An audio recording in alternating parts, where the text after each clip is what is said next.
여러분, 인간의 이 신체적인 능력이 절정에 다다르게 되는 평균적인 나이가 26살이라고 합니다. 그래서 대부분의 운동선수들은 이 시기 전후에 자신의 신체적인 이 절정의 기량을 맞이하게 되는데요. 이 이후부터는 아무리 노력하고 훈련을 해도, 또 좋은 것을 챙겨 먹고 식단을 관리해도 육신의 이 기능이 점점 쇠퇴해지는 것을 어느 정도 속도는 늦출 수는 있겠지만 막을 수는 없다는 것, 우리가 이미 잘 알고 있는 사실입니다.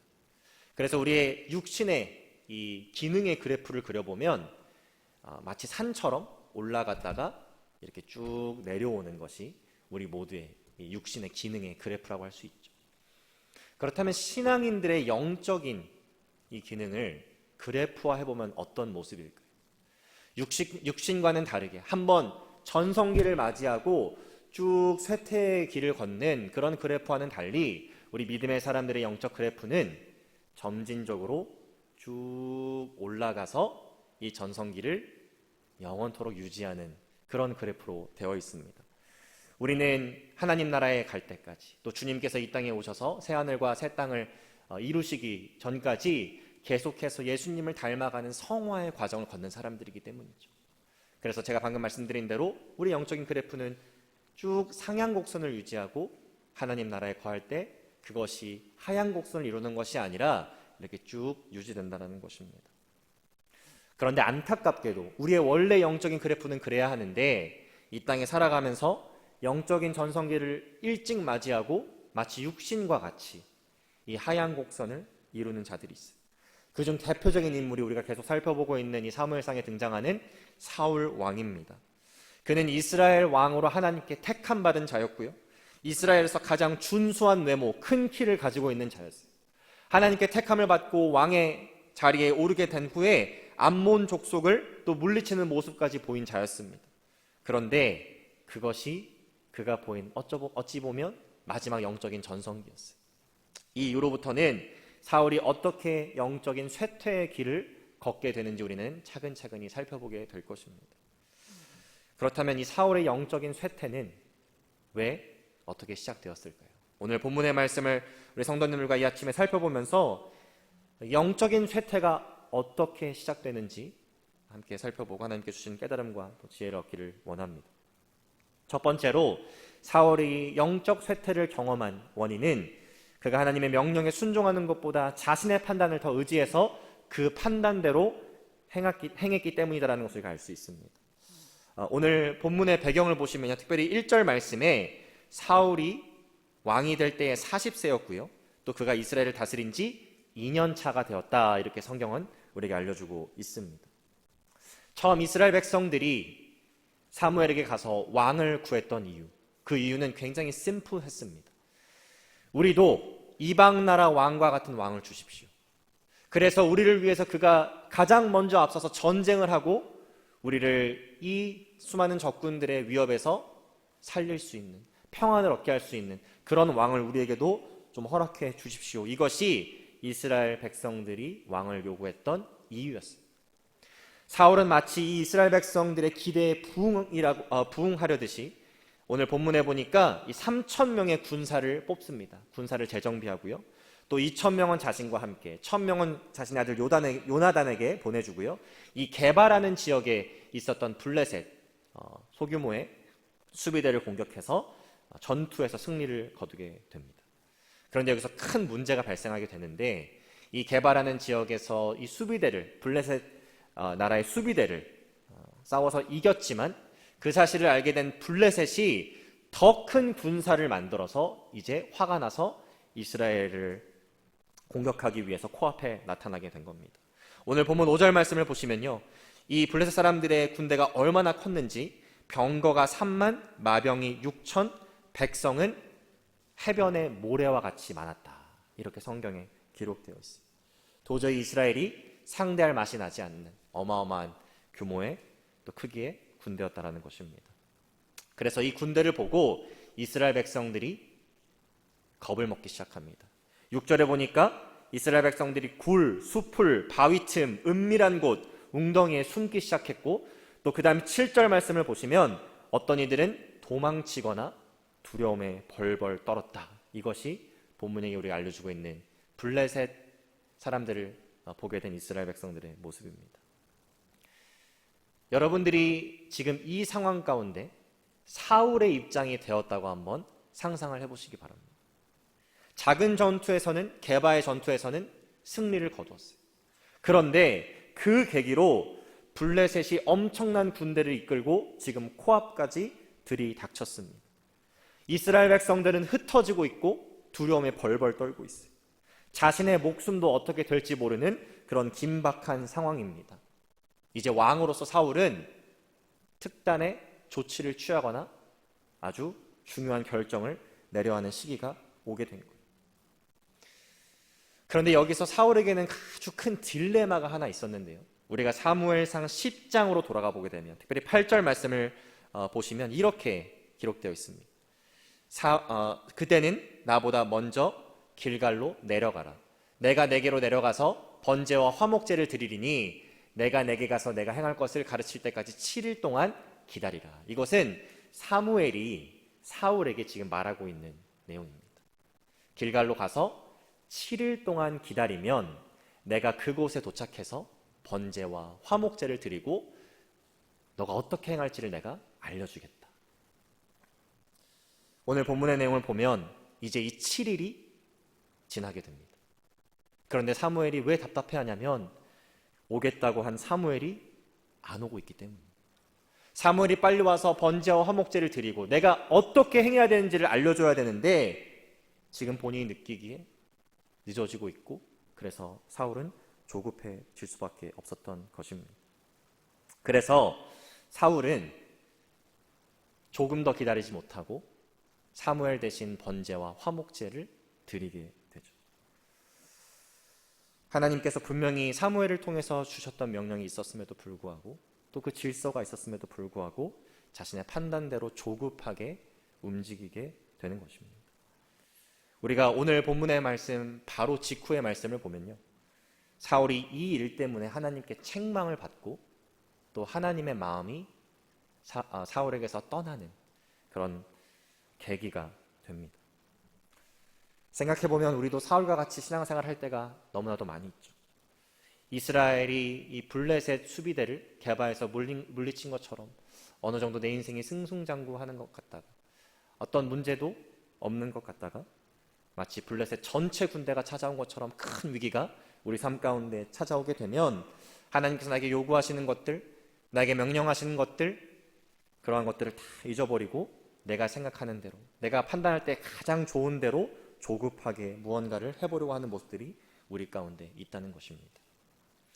사울 왕과 이 다윗 왕을 많은 사람들이 이렇게 대조해서 봅니다. 그만큼 두 왕은 다른 왕이었고 또 이 사울 왕의 바로 다음이 다윗 왕이었기 때문이죠. 여러분, 사울 왕과 다윗 왕 여러 가지 차이점이 있겠지만, 다른 점이 있겠지만, 우리가 분명히 이제 앞으로 보게 될 차이점 중에 하나는 무엇이냐면요, 사울 왕은 위기가 찾아왔을 때, 어려움이 찾아왔을 때 먼저 무릎을 꿇고 하나님의 뜻을 구하지 않습니다. 누군가가 얘기해야지, 또 정말 어려운 상황 가운데 그렇게 하지 않을 수밖에 없는 상황이 와야지만 그렇게 요구하는 장면이 나오지, 그 즉시 바로 엎드려서 하나님의 뜻을 구하거나 하나님께 간구하고 아뢰는 모습을 찾아보기가 힘들어요. 여러분, 사무엘상부터 이어지는 다윗 왕의 모습을 보시면 이 다윗은 어려움이 찾아올 때마다, 위기가 찾아올 때마다 분명히 해야 될 것들이 있고 분명히 조치해야 될 것들이 있지만 가장 먼저 무엇을 하냐면요, 하나님께 간구합니다. 엎드려서 하나님의 뜻을 구합니다. 그리고 그러한 모습들이 한 번이 아니라 지속적으로 여러 번 다윗이 그렇게 했다고 성경은 우리에게 알려주고 있어요. 여러분, 저는 이것이 영적인 전성기를 일찍 맞이하고 쇠퇴하는 자와 영적인 전성기를 향해서 계속해서 달려가는 자의 차이라고 생각합니다.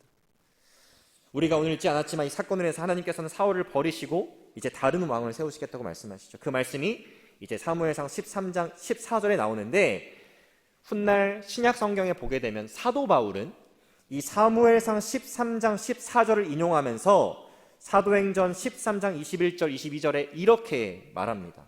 그 뒤에 그들이 왕을 요구하기에 하나님께서는 베냐민 지파 사람 기스의 아들 사울을 그들에게 왕으로 주셔서 40년 동안 그를 왕으로 섬기게 하셨다. 이것이 21절의 말씀이고, 22절 말씀을 보시면 그 사울을 패하시고 다윗을 왕으로 세우시고 증언하여 이르시되 내가 이새의 아들 다윗을 만나니 내 마음에 맞는 사람이라 내 뜻을 다 이루리라 하시더니, 이렇게 기록되어 있어요.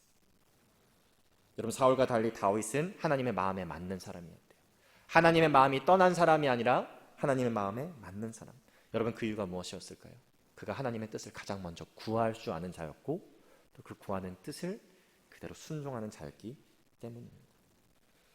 여러분, 우리의 영적인 쇠퇴가 무엇으로부터 시작될까요? 위기의 상황 가운데 엎드리지 않고 교만하여서 내 판단을 더 의지하고, 하나님께서 분명히 우리에게 요구하시는 명령들이 있고 하나님의 뜻을 간구하기를 원하시는데도 불구하고 내 잘난 판단대로 문제를 해결해 보려고 하는 것, 그것이 우리의 영적인 쇠퇴의 시작이고 하나님의 마음이 우리에서부터 떠나게 되는 계기가 될 수 있다는 것입니다. 사랑하는 모든 하늘교회 성도님들과 제가 삶의 어떠한 위기나 역경이 찾아온다고 할지라도 가장 먼저 엎드려서 하나님의 뜻을 구할 수 있는 자들이 되기를 원합니다. 나의 판단과 또 내가 좋다고 생각하는 뜻대로 조급하게 움직이는 그런 것이 아니라 그 하나님의 뜻에 순종하는 것이 조금은 느리고 답답하고 어리석어 보일지라도 그 뜻을 구하고 순종의 자리로 나아가는 저와 우리 성도님들 되시기를 축복합니다. 두 번째로 사울이 영적인 쇠퇴를 경험할 수밖에 없었던 이유는 그가 자신의 드러난 죄를 뉘우치려고 했기보다는 그것을 감추고 덮으려 했기 때문이라는 것을 우리가 본문의 말씀을 통해서 알 수 있습니다. 이제 사무엘이 조금 늦어지자 사울은 사무엘 대신 번제와 화목제를 이제 드리게 되죠. 그런데 놀랍게도 그 번제와 화목제를 드리자마자 누가 나타나냐면 사무엘이 나타납니다. 여러분, 이것은 사무엘이 정말 많은 시간을 늦은 것이 아니라 충분히 비상식적인 수준에서 늦은 것이 아니라 상식적인 수준에서 도착할 수 있는 시간에 도착했다는 것을 우리에게 지금 알려주고 있는 거예요. 그런데 사울의 입장에서는 왜 사무엘이 늦어진다고 생각했을까요? 지금 블레셋 큰 군대가 코앞까지 와 있어요. 이스라엘 백성들은 흩어지고 있습니다. 두려움에 벌벌 떨고 있어요. 그러니까 조급해질 수밖에 없잖아요. 그래서 사무엘이 늦은 것이 그렇게 아닌데 늦었다라고 지금 여기고 있었던 것입니다. 내가 생각하는 타이밍과 하나님이 생각하시는 타이밍, 이것이 어긋날 때 우리도 이렇게 조급해하면서 인내하지 못하고 우리의 방식대로 행하는 과오를 범할 때가 있죠. 제가 2017년도에 군대를 제대했는데요. 이제 유학을 다 마치고 군대를 좀 늦게 갔기 때문에 이제 군대 제대를 마치자마자 또다시 저는 돌아와서 더 공부를 좀 하고 싶은 마음이 있었습니다. 그리고 제대를 하자마자 이제 유학을 갈 수 있는 다시 어플리케이션을 넣어놓고 합격 통보를 받은 상태에서 이제 미국에 돌아오기만 하면 되는 상황이었는데요. 그때 제가 섬기던 제 모 교회의 상황이 조금 안 좋은 상황이었습니다. 왜냐하면 문제가 있어서 이 청년부 담당 교육자분이 이제 사임하시고 급하게 사역자를 구해야 되는 그런 상황이었습니다.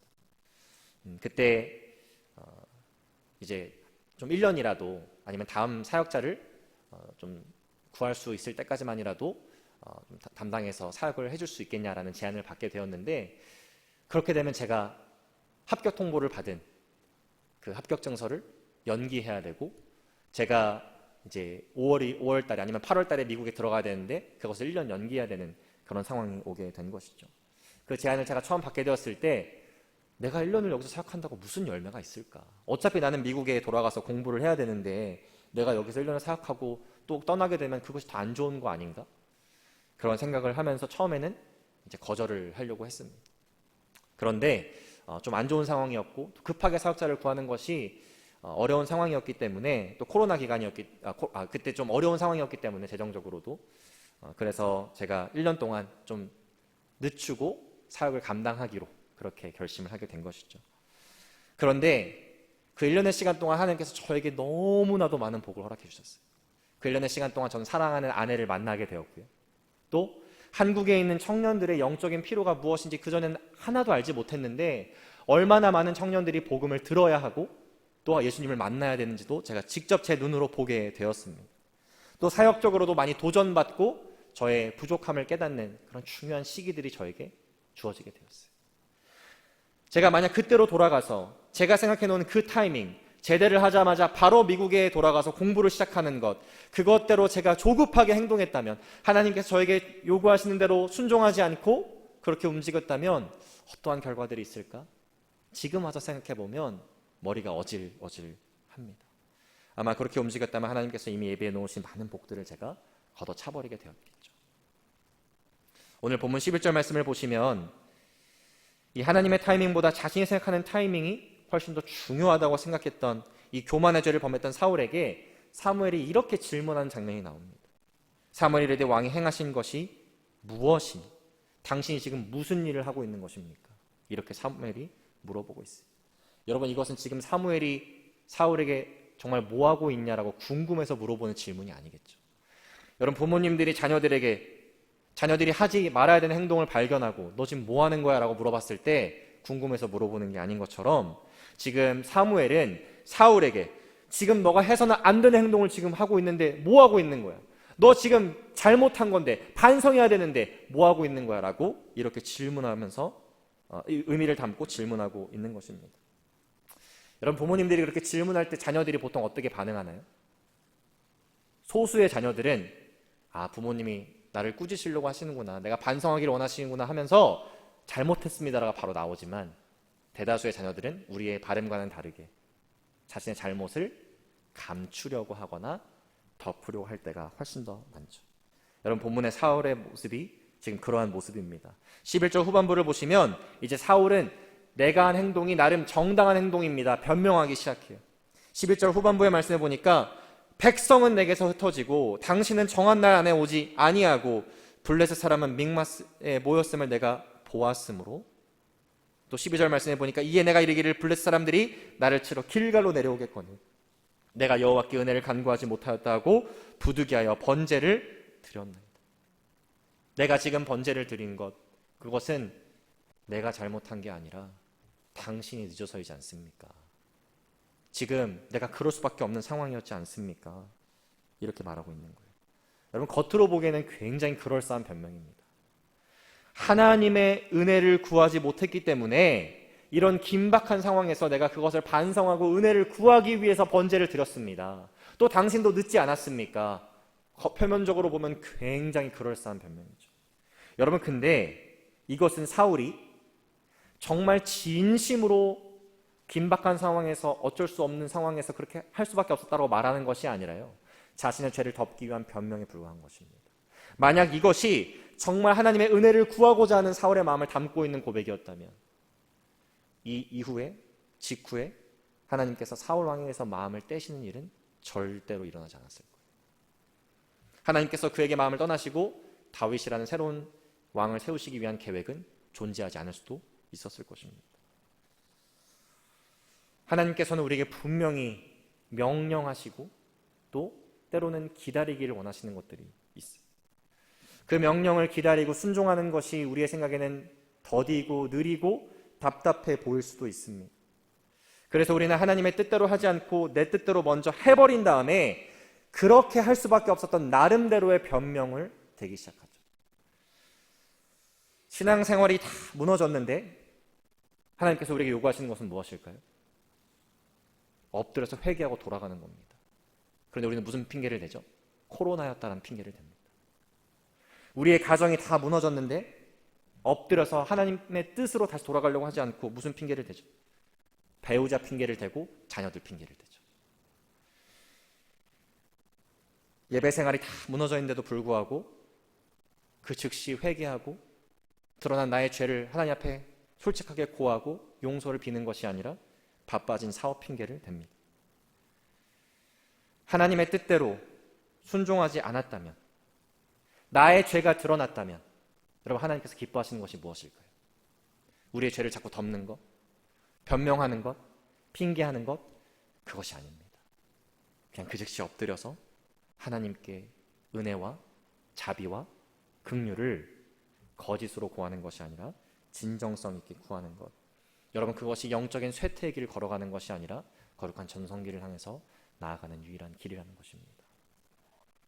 저는 우리 사랑하는 모든 하늘교회 성도님들과 또 제가 이 사울이 걸어갔던 하나님의 뜻보다 자신의 판단을 더 의지하는 그 길이 아니라 자신의 드러난 죄를 자꾸 감추려고 하고 핑계와 변명을 대서 덮으려고 하는 것이 아니라 하나님의 뜻을 구하며 하나님의 뜻을 더 신뢰하며 드러난 죄 앞에서 회개함으로 나아가는 그러한 거룩한 전성기의 길로 나아가신 복된 삶을 살아가시는 저와 우리 성도님들 다 되시기를 주님의 이름으로 축복합니다.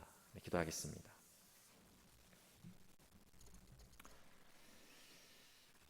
사랑의 주님, 감사합니다. 오늘 말씀을 통하여서 하나님이 택하신 이스라엘의 첫 번째 왕 사울 왕이 왜 영적인 쇠퇴의 길을 걸을 수밖에 없었는지 우리로 하여금 보게 하시고 또 깨닫게 하신 것 감사합니다. 하나님의 뜻을 어려움 가운데 위기 가운데 구해야 했음에도 불구하고 자신의 판단을 더 의지했던 사울 왕의 모습을 보면서 우리의 모습도 그러하진 않은지 돌아보게 하시고 또 먼저 우리가 원하는 대로 일을 저질러 놓고 그것의 정당함을 주장하기 위해서 변명과 핑계를 댄 사울 왕의 모습을 보면서 우리의 삶의 모습, 우리의 신앙의 모습도 그러하진 않은지 돌아보는 이 아침이 되게 하여 주옵소서.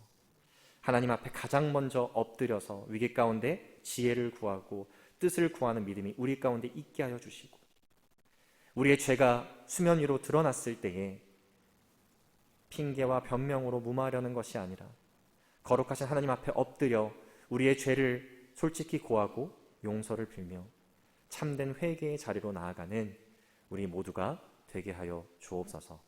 감사드리며 예수 그리스도 이름으로 기도합니다.